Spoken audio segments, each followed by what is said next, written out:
இங்க 2 பேரும் ஜூக்குள்ள போலாம் அப்படின்ட்டு வந்திருப்பாங்க. ஆனா ஜூவோட விசிட்டிங் டைம் முடிஞ்சு போச்சு. இப்போ இவங்க வந்து திரும்பி போகாம கண்டிப்பா இன்னைக்கு ஜூக்குள்ள போயே ஆகணும் அப்படின்ட்டு பக்கத்துல ஒரு குப்பை தொட்டி இருக்கோ அது மேல ஏறி நின்னுப்பாங்க. ஒருத்தர் எகிரி குதிச்சு ஜூக்குள்ள போயிட்டாரு. இப்போ அவரோட ஃப்ரெண்டு நான்லாம் வரமாட்டேன் அப்படின்னு தான் சொல்லிக்கிட்டு இருந்தாரு. ஆனா எகிரி குதிச்சு உள்ள போன உடனே பயங்கரமா கத்திக்கிட்டே இருக்காரு. ஏதாவது ஆயிடுச்சா, கை எதுனா உடஞ்சிருச்சா, இல்லைன்னா ஏதாவது மிருகம் அட்டாக் பண்ணிருச்சா அப்படின்ட்டு ஃப்ரெண்டு வந்து பயந்துக்கிட்டு உள்ள போவாரு. ரொம்ப நேரமா அவரோட ஃப்ரெண்டு வந்து எங்க போயிட்டான் அப்படின்ட்டு தேடிக்கிட்டே இருந்தா இப்ப இவரு ஒரு மரத்துக்கடியில உட்காந்துக்கிட்டு இருப்பாரு. காலை பிடிச்சிட்டு இருப்பாரு. என்ன ஆச்சு அப்படின்னு கேட்கிறப்போ என்ன ஒரு விஷ பாம்பு கடிச்சிருச்சு, அதனால வந்து நக்குன்னு கை எடுப்பேன், உடனே அந்த விஷ பாம்பு கடிச்சு அந்த விஷத்தை வந்து நீ உறிஞ்சு எடுத்துரு அப்படின்னு சொல்லியிருப்பாரு. ஃப்ரெண்டும் சரின்னு சொல்லிட்டு கையை எடுத்த உடனே உறிஞ்சு எடுக்கலான்ட்டு பார்த்தா ஒரு விஷமும் வர மாட்டேங்குது. பாம்பு கடிச்சதுக்கான மார்க்கு கூட அங்க இல்ல. அப்போதான் தெரிய வரும் இவர் சும்மா பிராங்க் பண்ணிருக்காருன்ட்டு. இப்ப அவரோட ஃப்ரெண்டுக்கு பயங்கரமா கோவன்ட்டு எதுலலாம் பிராங்க் பண்ணணும்னு உனக்கு விவஸ்தையே இல்லையா அப்படின்னு சொல்லிட்டு கோச்சிக்கிட்டு போயிருவாரு. சரி கோச்சுக்காத அப்படின்ட்டு 2 பேரும் ஒன்னா போயிட்டு நிறைய மிருகங்களை பார்ப்பாங்க, போட்டோஸும் எடுத்துப்பாங்க, ரொம்ப சந்தோஷமா தான் இருப்பாங்க. அடுத்ததான் இப்ப ஜூவும் வந்து ஓபன் பண்ணிட்டாங்க. கொஞ்சம் கொஞ்சமா விசிட்டர்ஸும் வர ஸ்டார்ட் பண்ணிட்டாங்க. இப்ப அனிமல்ஸ்க்குலாம் வேலி போட்டு வச்சிருப்பாங்க. அதுக்கு வெளியே தான் எல்லா டூரிஸ்டும் நின்று பார்த்துக்கிட்டு இருப்பாங்க. ஆனா இவங்க 2 பேர் மட்டும் உள்ள சுத்திக்கிட்டு இருக்காங்க. அப்ப டூரிஸ்ட் எல்லாருமே நாங்களாம் வெளியே இருக்கோம், நீங்க மட்டும் எப்படி உள்ள போனீங்க அப்படின்னு கேட்கிறப்போ நாங்களாம்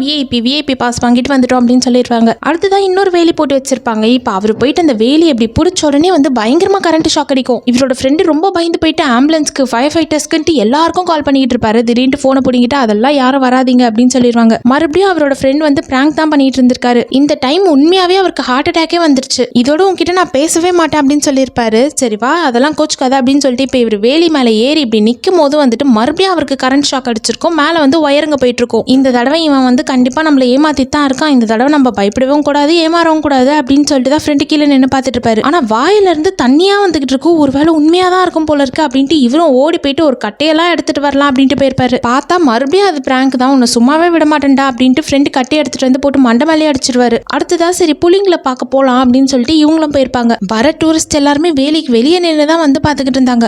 ஆனா இவங்க மட்டும் புலி கிட்ட போனோம் அப்படின்ட்டு வந்து சும்மா இல்லாம கிட்ட போயிட்டு போட்டோ எடுத்துட்டு இருப்பாங்க. அதோட மட்டும் வரல, புலி முன்னாடியே போயிட்டு புலி மாதிரியே பண்ணிக்கிட்டு இருப்பாங்க. அந்த கூண்டுக்குள்ள ஒரு புலி தான் இருக்கு அப்படின்னு நினைச்சு இவங்க திரையத்தனமா உள்ள குதிச்சிருப்பாங்க. ஆனா பார்த்தா அதுக்குள்ள 3 புலி இருக்கும். 2 புலி வந்து பின்னாடி பக்கமா உட்காந்துட்டு இருந்ததை இவங்க கவனிச்சிருக்க மாட்டாங்க. இப்போ 3 புலிங்களும் இவங்களை சுத்தி வலிச்சிருச்சு. நம்மளா போயிட்டு அனிமல்ஸை தொல்லை பண்ற வரைக்கும் அவங்க பாட்டு சைலண்டா தான் இருப்பாங்க. இவங்க சும்மா இல்லாம போயிட்டு தொல்லை பண்ணிட்டு இருக்கிறதுனால இப்ப நல்ல வசமா மாட்டிக்கிட்டாங்க.